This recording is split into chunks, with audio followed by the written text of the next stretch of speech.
So at first, sir, I would just like to ask you. Actually, I did watch many of your videos, but still, for the new audience, would you please explain the concept of feed the cat? Feed the Cats originated for me about 24 years ago when I looked at track and field and I saw miserable athletes that did not like practice. It seemed like track coaches tried to make practice real hard, and somehow believed that running really hard for a long time would somehow result in making people faster. And what I found is that that is a bad way to get people fast. As a matter of fact, I think that old track coaches really didn't care about getting people fast because they thought it was all genetic and it was unchangeable. So they just try to get athletes tough and into the best shape as possible so that they could run 400s and 800s and things like that. Um, Feed the Cats. I consider cats to be athletes. And so feed the cats means to nourish athletes emotionally and physically, both. And we do that by, first of all, building a foundation of rest, recovery, and sleep. It's actually what my shirt says today: rest, recovery, and sleep. And if you compare that to the old school way, they built on a foundation of long and hard work. And so the rest, recovery, and sleep thing is totally different. Cats sleep 20 hours a day. And then secondly, we are going to microdose training so that we can sprint with extreme quality. And then we're going to recover enough to do it again. And we are never going to burn the steak. We're never going to work out today where it ruins our workout tomorrow. All these things are hugely revolutionary in the sports world because it flies in the face of everything I was ever taught as an athlete. And my father was a coach. I have two of my mom's brothers were football coaches, and they just really thought it was almost a religious thing that we are going to outwork people. That's how we get good. And I'm saying, no, we are going to outperform people. Definitely.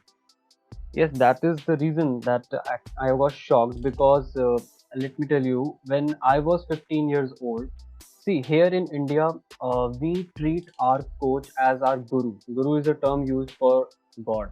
So we don't question back our coach. Whatever he says, we agree to him. We never ask him, why are you making us do this? Or we just simply do what the coach says. So let me tell you, as a sprinter, as a 100 and 200-meter sprinter, what was my schedule, and you will be shocked to know that I was asked to run 1,000 meters 4 times every Friday, and I was supposed to take 8 to 10 minutes rest between each repetition. On Thursdays, I was made to run 200-meter 10 times, and I know this is shocking because I in one of your videos I remember you were telling that you never made your athletes run above 120 meters, but they were still able to clock nice time, and not just nice time, that your athlete was able to win the 200 meters, and he never ran 200 meters in the during the training session.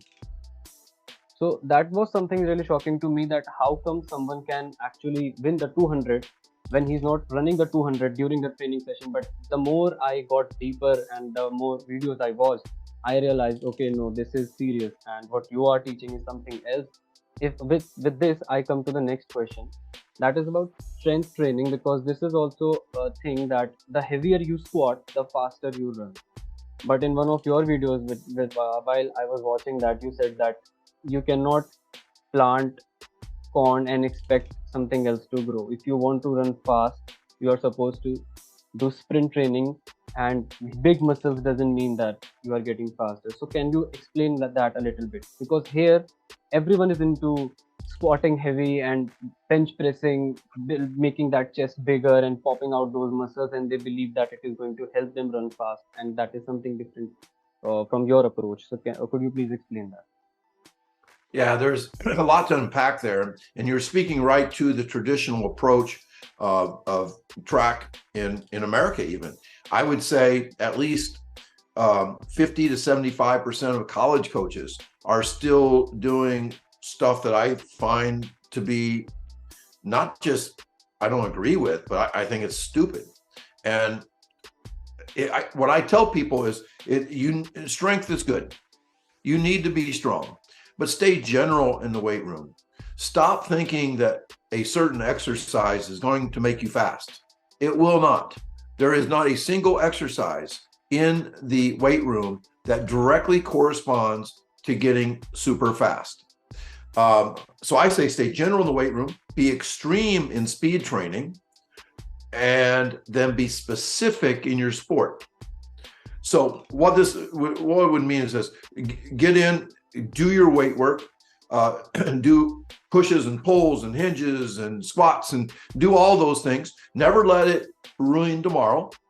You never want to be sore from your lifting experience, which most weight room people want you to be sore. Yes. But I'm saying, no, you never want to burn the steak. Also, you're going to sprint before you lift. This is really important because sprinting makes lifting better. It's almost like the perfect warm-up, but lifting makes you sprint slower. So you always want to sprint first. So you want to be extreme, which means you spike up, you sprint short distances, and you time. If you're not timing, if you're not spiked up, if you're not doing things of less than 5 seconds, you are not doing speed training. You're doing something else. And then the third thing is be specific in your sport. So for you, it may be block starts or relay exchanges. It may be things specific about being a sprinter. Or if you're a hurdler, obviously it'd be hurdling. If you're a soccer player, it would be the playing of soccer.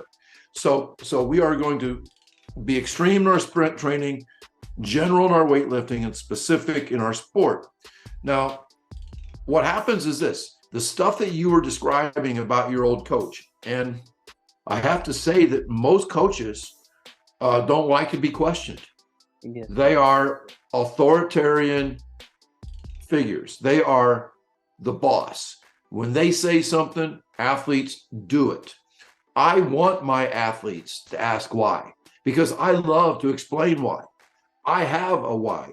Those coaches could not explain themselves because their stuff doesn't make sense. They're, as you said, quoted me, they were planting beans and expecting to grow corn. Yes. They were doing endurance work and telling you that it would end up making you faster, which it does not. And I'll end my answer with this.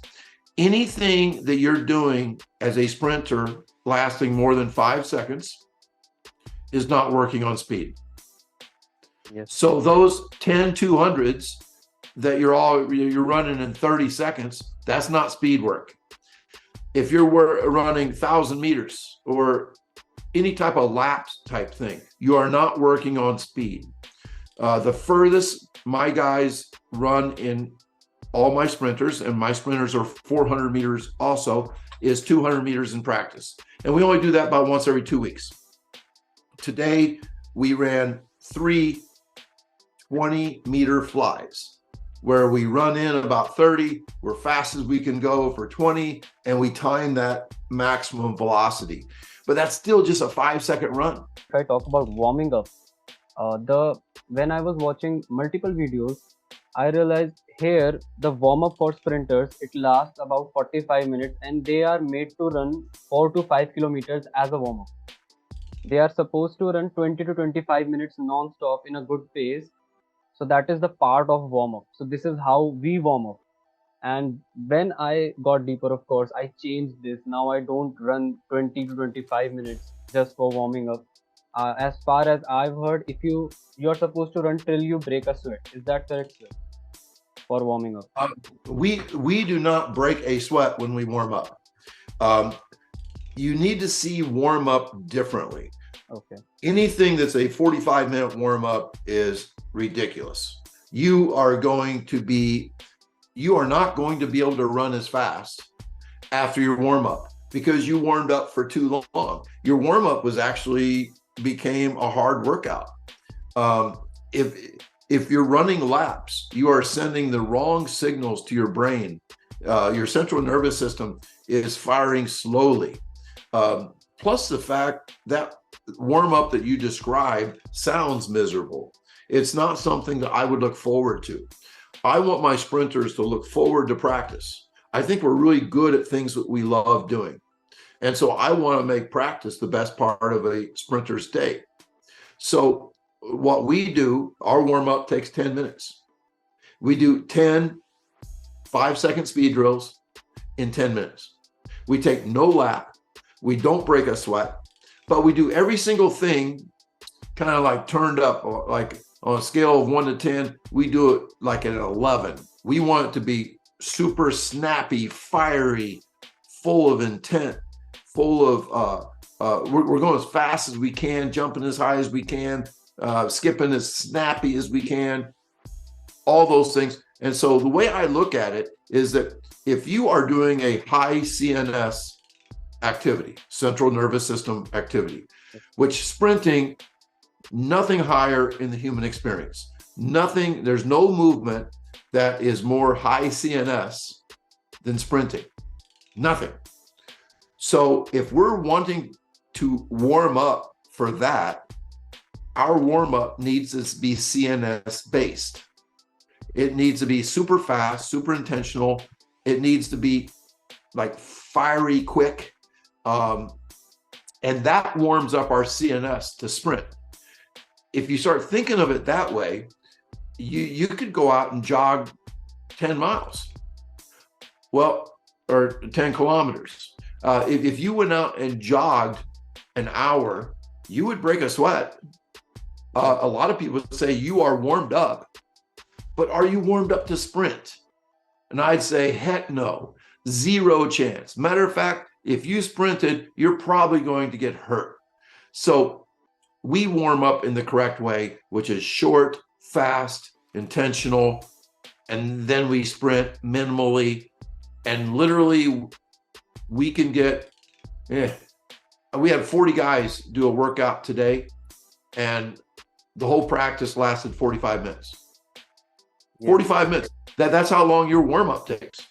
There's a common misconception that if you are not vomiting after the workout, or if you are not fainting after the workout, then it means that you are not putting your max effort.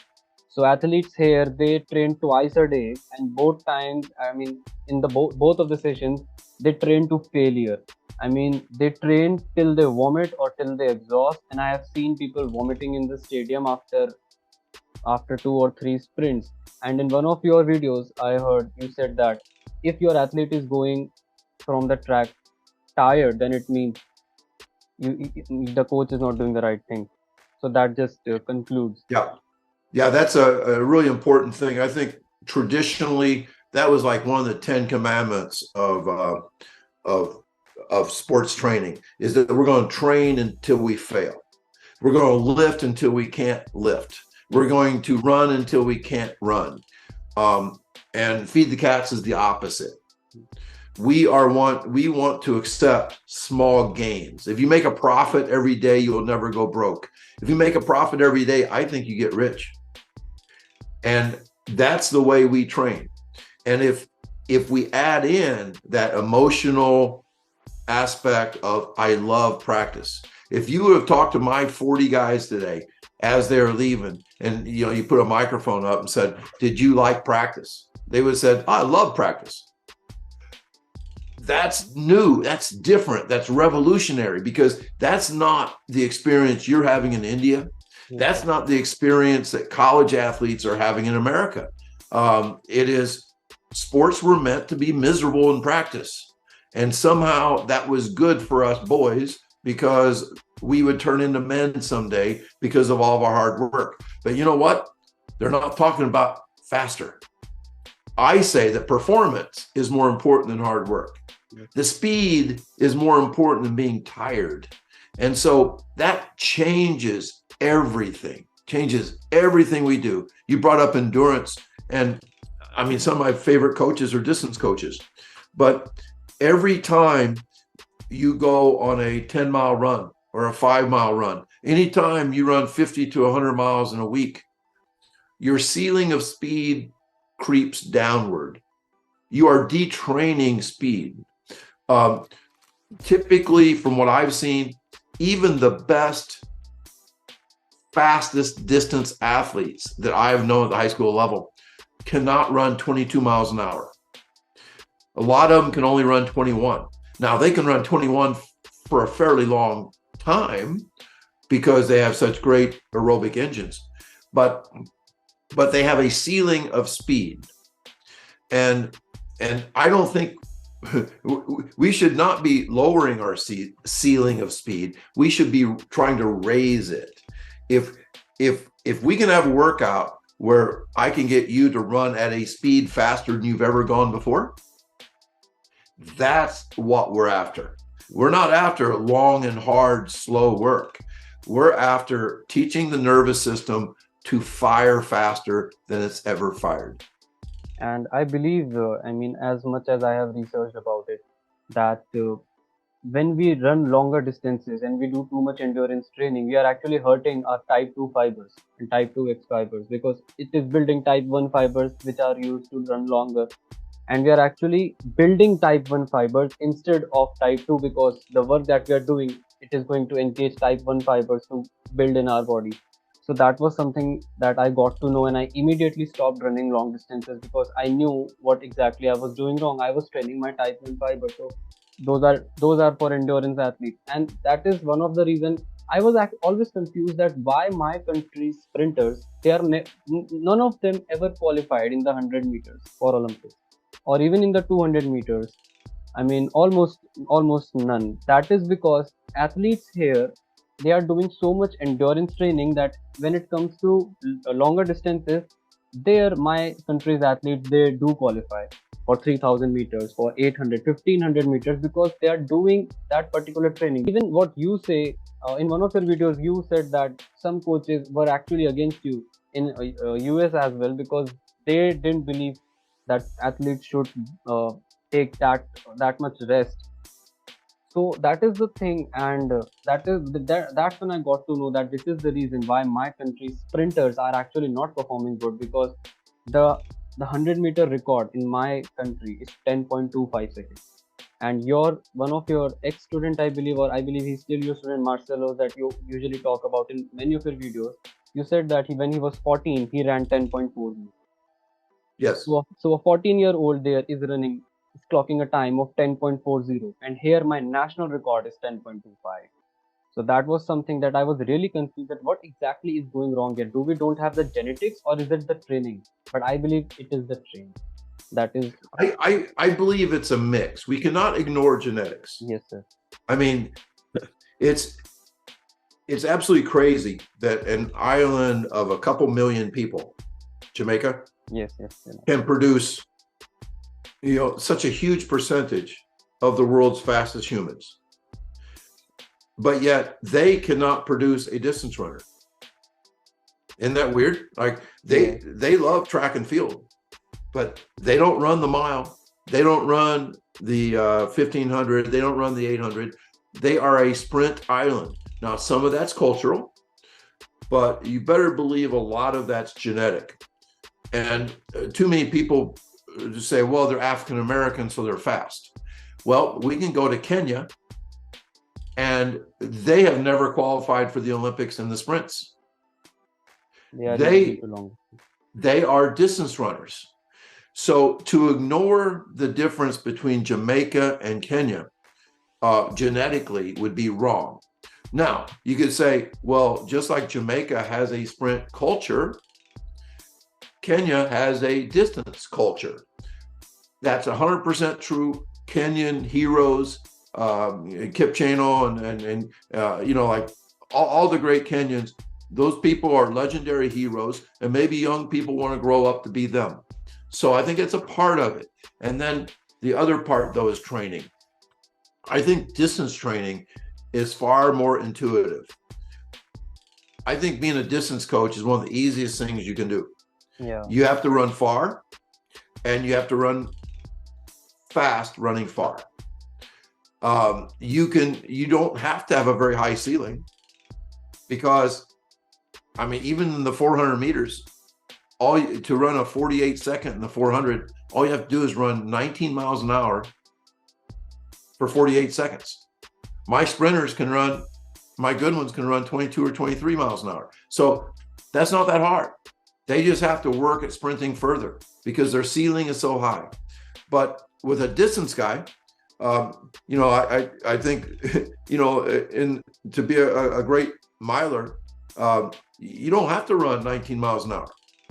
You can run a 1600 meters really fast, just because you're really good at doing sub-max speeds for a long time. So I do think that you're 100% correct that training is something that is overall horrible, terrible for the sprint world. And like, we can't really control our genetics. I mean, you didn't ask to be born in India, and you didn't ask for your parents. I mean, you were just a miracle of birth. Yeah. We cannot change. I didn't ask to be born in the United States and born white. And so we can't really change our genetics. We know our genetics is really important.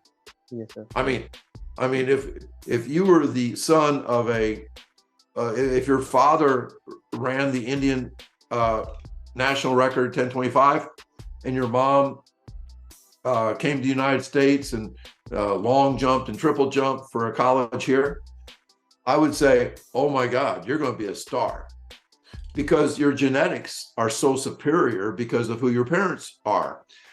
Having said that, I cannot change that in you. The only thing I can change is the training.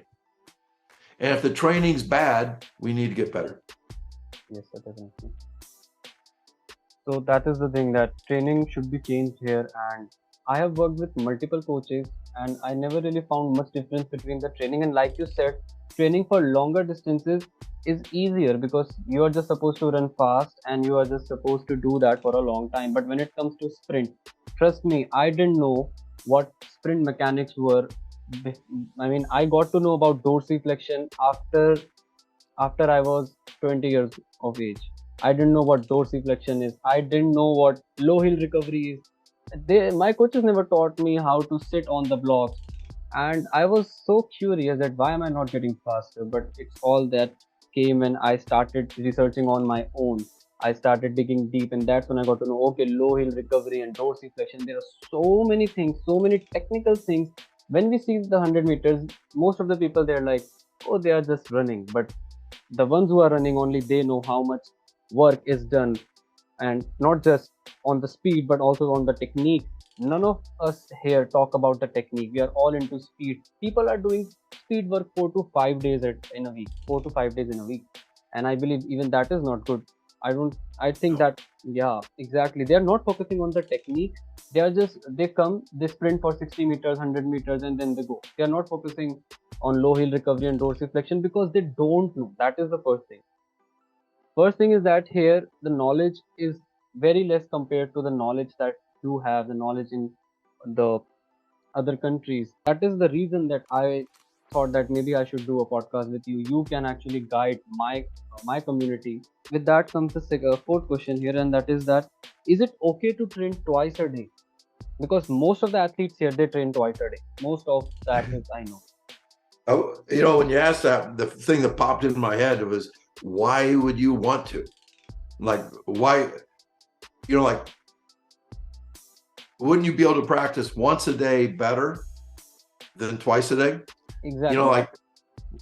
Just like I always say that, like sports teams in America, if you practice for 3 hours, it's very possible that you have 3 hours of bad practice. Because early in the practice, the practice is going to be really long. And so you coast. You're like just trying to survive. And then the second half of practice, you're really tired. So you're slower and you fake effort and you just try to survive. Survival is not making you better. We have to get away from sports practices being a torture test that we have to survive. We need to start creating a more fun practice, a more game-like practice, a more where we measure speeds and we measure how high you jump and how far you jump, and we have contests and we have races, and those things will help make it more fun.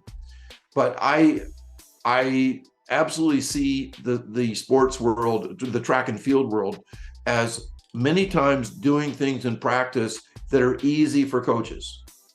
Yeah. If you have your team running laps, that's really easy because they're going to run around the track and come right back to you. You could sit in a chair and coach your team. You don't even have to move. And if all you're doing is running, it's a lot harder than teaching, explaining, coming up with new drills and new ways of creating better dorsiflexion. You can't just say dorsiflexion.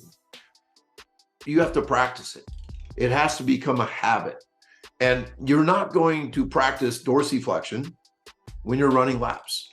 As a matter of fact, your kids aren't even thinking. Your athletes have checked out. They just think, this is awful, and I got to get through it. I don't want my athletes getting through things. I want them getting better. That's right. So that's great. And one of my friend, when I told him that I'm about to have a podcast with you, he asked me that to ask you specially that two things he asked is that is there any particular type of food that we are supposed to eat or avoid? He asked me to ask you to know to ask you that is there any kind of supplement that should be added or is there any kind of food that should be avoided? Okay. Yeah, I think my answer is pretty earthy on that. First of all, I think, we need to drink lots more water.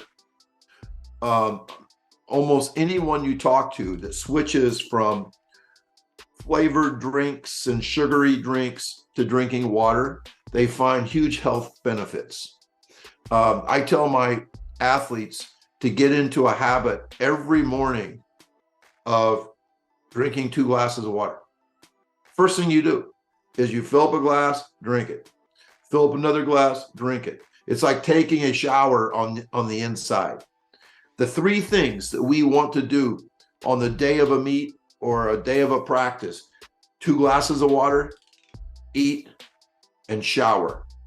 Those 3 things will make you 10% better. 2 glasses of water, eat, shower. Now, let's talk about food. Food needs to be stuff that is what I call single ingredient foods. By single ingredient, there's only one ingredient in meat. That's meat. There's only one ingredient in a carrot. It's a carrot. There's only one ingredient in rice. That's rice. Now, I don't know how it is in India, but in America, we have a problem with processed foods. Snack foods, chips, sweet things, and kids would rather eat potato chips and candy than they would like to eat a healthy source of protein like a pork chop or a chicken breast.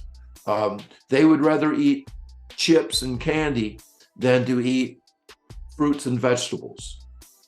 And then they would rather eat or drink soft drinks like Coke and Dr. Pepper or Gatorade or whatever, things that have lots of sugar in it. They would rather do that than to drink water. But I think athletes eat a earthier diet of foods that are not processed. I oftentimes don't eat food out of a bag or a box. If it's in a bag or in a box, that means it's very far from whatever it was when it came out of the ground. So stay away from processed foods.